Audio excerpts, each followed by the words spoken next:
퇴직하고 일 좀 했다고 벌처럼 연금을 깎더군요. 고개를 떨군 어르신의 말에 저는 한동안 아무 말도 할 수 없었습니다. 더 일하려는 것도 더 벌려는 것도 아니었습니다. 그저 손주 학원비라도 거둘까 병원비 부담을 조금이라도 덜까 싶어 다시 작업복을 입은 노인이었습니다. 하지만 국가의 대답은 뜻밖이었습니다. 그럼 연금은 줄이셔야죠. 일한 죄가 된다는 이 제도.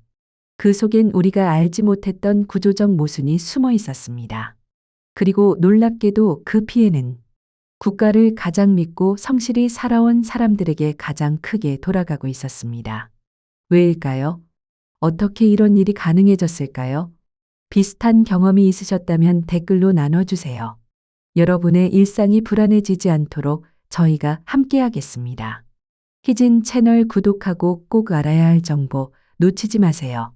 얼마 전 전남 고흥에서 상담을 하던 중 박춘호 어르신 66세께서 저에게 이런 말씀을 하셨습니다.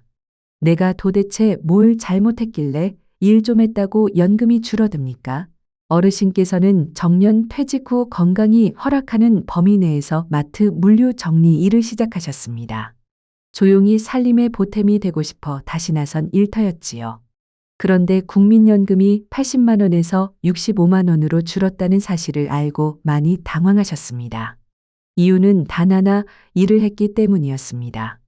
당시 상담 자리에서는 어르신의 표정이 무척 씁쓸했습니다. 이럴 줄 알았으면 그냥 집에 있을 걸 그랬어요. 열심히 산 죄밖에 없는데 연금이 벌칙처럼 깎이니 억울하죠. 이런 말씀을 들으며 저 역시 마음이 무거워졌습니다. 그런데 이런 제도가 과연 지금 현실에 맞는 걸까요? 이런 사례는 생각보다 흔합니다. 국민연금 감액제도, 정확히 말하면 재직자 연금 감액이라는 제도 때문인데요. 일하는 어르신의 연금 일부를 소득 수준에 따라 줄이는 제도입니다. 사실 이 제도는 1988년에 만들어졌습니다. 당시에는 연금은 노후를 위한 소득 보전책이니 아직 경제활동을 활발히 하는 고소득층에게는 덜 지급하자는 판단이 있었습니다. 그 시대 기준으로는 일리 있었을지도 모릅니다. 하지만 지금은 전혀 다른 사회입니다. 65세 이후에도 생활비, 병원비, 손주 양육 지원 등으로 인해 다시 일자리를 찾는 어르신들이 빠르게 늘고 있습니다. 특히 최근에는 노인 적합 일자리라는 이름으로 지자체나 복지관이 운영하는 단기 근로 활동이 확대되고 있어 어르신들의 재취업은 점점 더 자연스러운 현상이 되고 있습니다. 그런데 이러한 환경 변화에도 불구하고 제도는 여전히 1980년대의 인식에 머물러 있습니다. 문제는 단지 감액의 존재가 아니라 그 기준과 방식에 있습니다. 2025년 기준으로 보면 근로소득과 사업소득을 합산한 금액이 월 309만 원을 넘으면 감액이 적용됩니다. 초과 금액이 클수록 감액액도 늘어나지만 아무리 많아도 연금 수령액의 최대 50%까지만 감액됩니다. 예를 들어 설명드릴게요. 만약 소득 초과가 100만 원 미만이면 감액률은 약 5% 정도입니다. 초과 금액이 100만 원을 넘고 200만 원 미만이면 기본 5만 원에 더해 초과분의 10%를 더 깎습니다. 예컨대 150만 원을 초과했다면 5만 원 50만 원의 10%인 5만 원이 추가로 감액되어 총 10만 원이 줄어들 수 있는 구조입니다. 그런데 이게 단순한 숫자만의 문제는 아닙니다. 일 좀 더 하면 그만큼 연금이 깎인다. 이 간단한 문장이 어르신들 사이에서 공포처럼 퍼지고 있다는 것이 문제입니다. 정년 후 재취업을 결심하신 분들이 상담 초반에 가장 많이 하시는 말씀이 바로 그래도 일하면 연금 손해본다던데요. 라는 말입니다. 결국 이 제도는 일하고자 하는 의지를 꺾고 건강이 허락하는 범위 내에서 사회와 연결되고자 하는 어르신들의 삶을 위축시킬 수 있습니다. 또한 성실하게 납부하면 나중에 보상받는다는 연금의 기본 신뢰도마저 흔들 수 있다는 점에서 단순한 기술적 문제가 아닌 구조적 문제로 접근해야 합니다. 실제 현장에서는 이런 제도 때문에 일부러 소득을 낮춰서 조절하거나 아예 일자리를 포기하시는 어르신들도 계십니다. 이런 선택이 과연 바람직한 걸까요? 이제는 시대 변화에 맞게 그리고 어르신들의 실제 삶을 반영해 제도가 바뀌어야 할 때입니다. 더 늦기 전에 말이죠. 이런 구조가 어르신들의 경제 활동을 위축시킨다는 지적이 많습니다. 실제로 지금은 은퇴 이후에도 편의점 야간 보조, 마트 정리, 소포 분류 같은 단기 일자리에 나서시는 어르신들이 매우 많습니다. 심지어 노인 일자리 지원센터나 지역복지관에서 운영하는 사회참여형 일자리에 지원하기 위해 새벽부터 번호표를 받으시는 분들도 계십니다. 이처럼 어르신들께서 다시 일하시는 이유는 단순한 생계 때문만이 아니라 일하면서 스스로를 가치 있게 느끼고 싶다는 마음도 큽니다. 그런데 이런 제도는 그런 분들의 노력을 인정하기보다는 오히려 벌칙을 주는 것처럼 작용하고 있습니다. 당신이 아직 일할 수 있으니 연금은 깎겠습니다라는 메시지로 읽힐 수밖에 없는 구조이기 때문입니다. 그 결과 일부 어르신들은 본인의 소득이 일정 기준을 넘지 않도록 근무 시간을 의도적으로 줄이거나 일부러 일을 포기하기도 합니다. 이는 국가 차원에서도 비효율적이며 어르신의 건강 유지나 사회적 관계 형성을 위한 기회마저 줄어드는 결과를 낳습니다.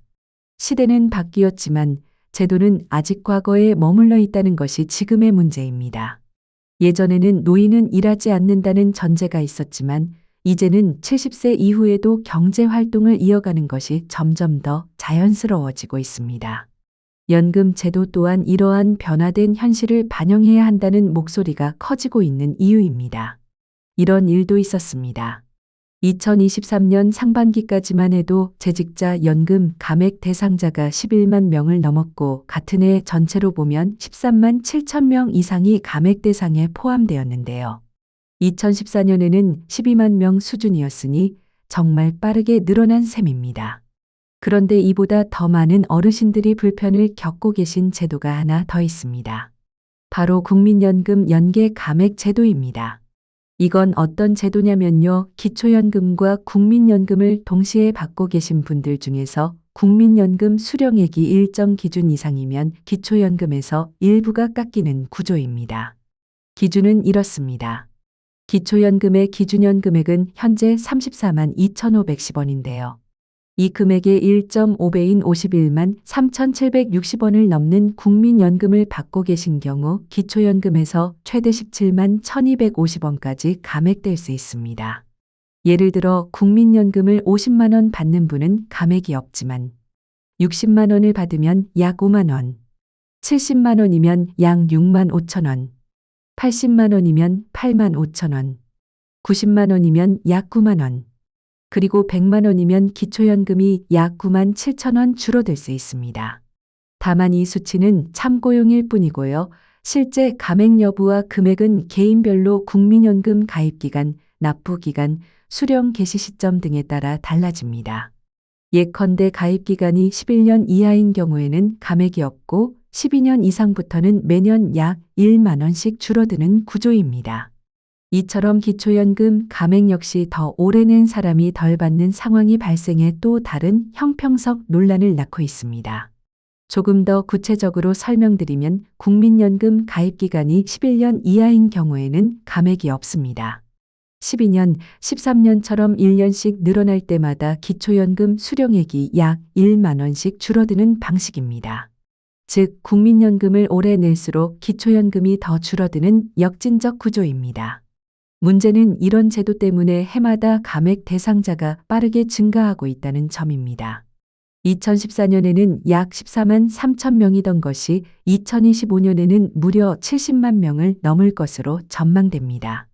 이분들이 실제 감액받는 금액도 평균 9만 원에 달하고 있고 그 누적된 불이익은 한 해 수천억 원에 이를 것으로 분석됩니다. 여기서 중요한 건 단순히 금액만의 문제가 아니라는 점입니다. 국민연금을 성실하게 오래 납부한 분들일수록 오히려 감액 폭이 커진다는 구조적 모순이 존재하기 때문입니다. 이런 구조는 국가를 믿고 연금을 오래 부은 사람일수록 불이익을 받는다는 인식을 확산시키고 있고 결국엔 국민연금이라는 제도 자체에 대한 신뢰를 약화시키는 결과로 이어지고 있습니다. 현장에서 실제로 자주 들리는 말 중 하나는 이렇습니다. 10년만 넣고 말 걸 그랬어요. 괜히 오래 냈다가 기초연금에서 더 깎이네요. 이런 말은 단순한 불만이 아니라 사회 전체가 신뢰를 기반으로 운영되는 복지제도에 보내는 불신의 신호입니다. 어르신들 중엔 차라리 국민연금을 조금만 넣고 기초연금을 전액 받는 게 낫겠다는 인식도 생기고 있습니다. 이런 분위기는 국민연금 가입률을 떨어뜨릴 수 있다는 우려로 이어지고 있지요. 그 우려는 실제 수치로도 나타납니다. 최근 조사에 따르면 만약 기초연금이 40만 원까지 인상된다면 국민연금 납입을 중단하겠다는 응답 비율이 무려 33.4%에 달했습니다. 즉, 3명 중 1명은 국민연금보다 기초연금이 낫다고 판단하고 있는 셈입니다. 또 국민연금과 기초연금이 연계돼 감액되는 지금의 제도에 대해 비합리적이다라는 의견도 전체 응답자의 절반 가까운 49%나 됐습니다. 이는 단순한 불만의 수준을 넘어 제도 개편에 대한 국민적 공감대가 형성되고 있다는 뜻이기도 합니다. 더 늦기 전에 이 문제를 풀어야 할 이유는 충분합니다. 특히 현재의 50에서 60대가 앞으로 대거 수급 연령에 진입하게 되면 감액제도가 사회적 갈등의 도화선이 될 수 있다는 점도 간과해서는 안 됩니다. 이처럼 신뢰를 잃기 시작하면 그 피해는 제도를 가장 성실히 따라온 분들께 고스란히 돌아옵니다. 특히 국민연금 제도는 납입기간이 길수록 더 받는다는 원칙을 기반으로 설계되었기 때문에 지금처럼 오래 낸 사람이 오히려 손해를 보는 구조가 계속된다면 제도 전반에 대한 근본적인 회의감으로 이어질 수 있습니다. 연금은 단순한 수치가 아니라 국민이 수십 년 동안 믿고 준비해온 국가와의 약속이기 때문입니다. 공적 연금에 대한 사회적 신뢰 자체가 흔들릴 수 있다는 점에서 지금의 제도는 반드시 손질이 필요한 시점입니다. 단순히 금액이 깎이는 수준의 문제가 아니라 국민이 국가를 믿고 평생 준비해온 노후라는 전체 구조에 금이 가는 일입니다. 그렇다면 실제 어르신들의 생활은 어떨까요? 통계청 자료를 보면 2022년 기준으로 65세 이상 연금 수급자의 월 평균 수령액은 65만 원 정도였습니다. 그런데 같은 시기 노인 1인 가구의 최소 생활비는 124만 3천 원. 절반 수준도 안 되는 금액이죠. 그리고 이 수치는 식료품비, 주거비, 공과금 같은 기본적인 지출만 포함된 기준입니다. 문화생활, 예비의료비, 경조사비, 손주 용돈, 명절 지출 같은 항목은 아예 계산되지 않은 최소 기준입니다. 게다가 이 수치는 최소 생계비일 뿐이며 문화생활이나 예비의료비, 장례비, 자녀 지원 등은 포함되지 않은 절대적 기준입니다. 실제 생활에서는 예상하지 못한 병원비나 돌봄 비용, 이동 교통비가 추가로 들어가는 경우가 많습니다. 특히 요즘처럼 물가가 빠르게 오르는 상황에선 과거의 기준으로는 턱없이 부족한 것이 현실입니다. 또 다른 조사를 보면 어르신들이 스스로 생각하는 적정 생활비는 월 192만 원 수준이라고 답했습니다. 이 수치는 단순한 희망사항이 아니라 실제 생활에서 감당해야 할 평균적 지출을 반영한 결과입니다. 식비, 관리비, 통신비, 약값, 만일의 사고에 대비한 보험료까지 더하면 이 수치는 충분히 현실적인 추정이라 할 수 있습니다. 이런 상황에서 국민연금과 기초연금으로만 생활을 이어가기란 현실적으로 매우 어렵습니다. 특히 단독세대, 여성 고령자, 질병을 동반한 가구의 경우 상대적으로 지출이 더 많기 때문에 복합적인 어려움을 겪는 경우가 많습니다. 예를 들어 남편을 먼저 보내고 홀로 생활하는 70대 여성 어르신의 경우 수입이 줄어들었음에도 지출은 줄지 않거나 오히려 더 늘어나는 경우가 많습니다. 혼자 병원에 가야 하고 택시를 타야 하며 집안일에 도움을 받아야 하기도 하니까요.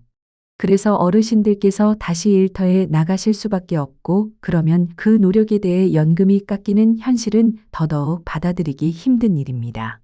경제적인 자립을 위해 일자리를 택했는데 결과적으로 국가가 제공해야 할 노후 안전망이 줄어든다는 상황은 많은 분들에게 상실감을 안겨주고 있습니다. 이런 현실을 뒷받침하는 상담 사례들을 저도 현장에서 자주 접하고 있습니다. 내가 벌어도 깎이고 안 벌어도 부족하고 어느 장단에 맞춰야 하나요?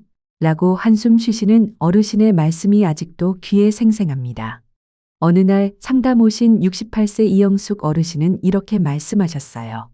건강할 때 잠깐이라도 일해서 애들한테 손 안 벌리려 했는데 연금이 줄어든다는 말에 억장이 무너졌습니다. 가만히 쉬면 돈은 나오는데 일하면 깎인다니 내가 뭘 잘못한 걸까요? 사실 이런 얘기를 듣고 있노라면 상담사로서도 가슴이 먹먹해질 때가 많습니다. 어르신들께는 단지 돈의 문제가 아니라 자존감과 인간다운 노후의 문제이기 때문입니다. 정부도 2023년에 국민연금 감액 제도를 단계적으로 폐지하는 방향을 검토하겠다고 밝힌 바 있습니다. 하지만 이후 별다른 후속 조치는 없었고 지금까지도 관련 논의는 지지부진한 상태입니다. 어르신들께서는 하겠다고만 하고 왜 이렇게 오래 걸리느냐 며 안타까움을 토로하시곤 합니다. 이런 상황에서 이번 대선을 앞두고 주요 정당과 후보들이 국민연금 감액제도 개선을 공약으로 내세우며 제도 변화에 대한 기대감이 커지고 있습니다. 예컨대 여야를 막론하고 여러 후보들이 일하는 어르신들의 연금이 줄어드는 현재의 구조는 바뀌어야 한다고 입을 모으고 있습니다. 또한 부부가 동시에 기초연금을 받을 경우 각각 20%씩 감액하는 부부 감액제도에 대해서도 현실에 맞게 손보겠다는 공약도 등장했는데요. 이 제도는 원래 부부가 함께 살면 생활비가 줄어든다는 전제로 만들어졌습니다. 하지만 실제 생활에서는 의료비, 식비, 교통비 등 각자의 지출이 분명히 존재하고 부부라고 해서 비용이 크게 줄지 않는다는 점에서 불합리하다는 지적이 많았습니다. 요즘은 부부라도 각자 병원 다니고 약값 내고 따로 식사 챙기는 일이 많습니다. 함께 살아도 두 사람 몫에 돈이 드는 게 현실입니다. 게다가 자녀와 따로 살며 각자 공과금을 내고 가끔은 부모 중 한 분이 장기 요양이나 시설에 계신 경우도 많기 때문에 실제 가계 지출은 2배로 늘어나기도 합니다. 2022년 기준으로 보면 부부가 모두 기초연금을 받는 부부 감액 대상 가구는 전체 수급자의 43.2%에 달했습니다. 이처럼 영향을 받는 분들이 많고 실제 생활에서는 부부가 함께 살아도 비용이 2배 가까이 드는 경우가 많아 제도 개선 요구가 계속되어 왔습니다. 실제로 저희 상담소를 찾는 어르신들 가운데는 부부인데도 각자 병원비, 약값, 교통비가 따로 들고 오히려 배우자의 병간호까지 하다 보면 지출이 더 많아진다. 고 말씀하시는 분들이 많습니다. 특히 한쪽이 건강이 좋지 않거나 치매 중풍 등의 장기 요양이 필요한 경우 단순히 둘이 같이 살면 생활비가 줄어든다는 전제는 현실과는 거리가 멉니다. 또한 최근에는 간병비에 대한 부담도 개인이 모두 떠안는 구조에서 벗어나야 한다는 인식이 확산되고 있습니다. 간병 파산을 막기 위해 이제는 국가와 사회가 함께 책임지는 방향으로 가야 한다는 공감대가 형성되고 있는 것이죠. 현재 65세 이상 노인 3명 중 1명은 질병이나 노쇠로 인해 일상생활에 도움을 받아야 하는 상황에 놓여 있습니다. 하지만 요양병원, 방문 간병, 가족 간병 등의 비용은 월 100만 원이 훌쩍 넘는 경우가 많고 이로 인해 부모를 간병하던 자녀가 직장을 그만두거나 반대로 부부 중 1명이 다른 1명을 돌보다가 경제적으로 붕괴되는 일이 실제로 벌어지고 있습니다. 이러한 흐름 속에서 지난 총선 당시 여야 주요 정당은 모두 국민연금 감액제도와 부부 감액제도, 간병비 공공부담 확대 등을 핵심 공약으로 내세운 바 있습니다. 정책적 방향에 대해 큰 이견은 없었고 실현 가능성 또한 높게 평가되고 있습니다. 한편 기초연금을 둘러싼 논의도 활발해지고 있습니다. 예를 들어 소득 하위 50% 어르신에게는 월 40만 원, 50에서 70% 구간에는 34만 원을 지급하는 차등 지급안도 거론되고 있는데요. 이 방안은 단기간 내 재정 부담을 줄이면서도 실질적인 도움이 필요한 계층에게 더 두터운 지원을 하자는 취지입니다. 다만 지급 대상을 줄이지 않고 금액만 인상할 경우 전체 국가 재정에 큰 부담이 될 수 있어 제도 개편에 대한 균형 잡힌 논의가 필요한 상황입니다. 연금 전문가들은 기초연금을 최저소득 보장 제도로 개편하자는 의견도 내고 있습니다. 즉, 소득 하위 40에서 50%의 집중에 더 많은 금액을 지원하는 방향이 바람직하다는 것이죠. 그래도 희망적인 점은 있습니다. 모든 주요 후보들이 국민연금 감액제도 개선을 공약으로 제시했고 사회적으로도 이제는 바뀌어야 한다는 목소리가 커지고 있기 때문입니다. 100세 시대에 걸맞은 새로운 연금 구조가 마련될 가능성은 충분합니다. 실제로 지난 한 해 동안 국민연금 감액 제도로 인해 연금이 줄어든 분들은 약 14만 명, 1인당 월 평균 19만 원 정도를 덜 받았다고 합니다. 퇴직 후에도 일하는 어르신이 늘어나는 현실에 전혀 맞지 않고 노력한 만큼 받지 못한다는 비판이 끊이지 않는 이유입니다. 무엇보다 중요한 건 여러분이 평생 성실하게 납부하신 연금이 정당하게 보장받을 수 있어야 한다는 점입니다. 일하신다는 이유로 불이익을 받고 가입 기간이 길수록 손해를 본다면 제도에 대한 신뢰는 무너질 수밖에 없습니다. 복지는 정보에서 시작됩니다. 오늘 전해드린 내용이 어르신들께서 노후를 준비하시는데 작은 도움이 되었으면 좋겠습니다. 연금과 복지 제도는 한번 바뀌면 수십 년 이상 영향을 미치기 때문에 꼭 꼼꼼히 확인하시고 내게 맞는 정보로 대비하셔야 합니다. 여러분의 안정적이고 존엄한 노후를 위해 저희 같은 현장 전문가들도 계속 노력하겠습니다. 필요하신 내용이 있다면 언제든지 상담 요청 주시고 앞으로도 이렇게 현실에 꼭 맞는 정보로 인사드리겠습니다.